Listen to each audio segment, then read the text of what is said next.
Maryam Rajavi says Muslim women have an important role in stopping terror groups and repression against ethnic and religious minorities in the Mideast. They must speak out. This is what the mothers can do. I believe it is time that women enter into the political arena.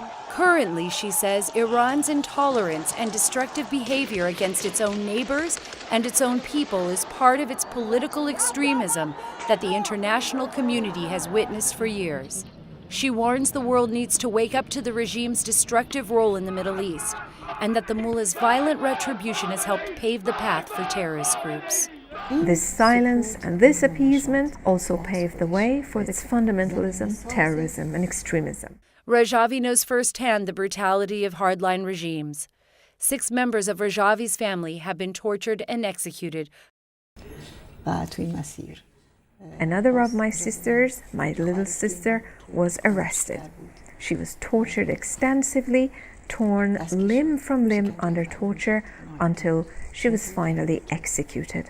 And she says more than 120,000 members of her political organization, the National Council of Resistance to Iran, have been executed. And on Monday, shortly after our interview, more than 40 people were injured after rockets struck Camp Liberty, the former U.S. military base in Iraq that houses members of the group's militant arm that have been living in exile since after the Islamic Revolution in 1979. Rajavi says that the international community should have zero tolerance to Iran's oppressive regime. So, if we want to fight against this phenomenon, we must dry up the swamp so the mosquitoes die. Sarah Carter for Circa.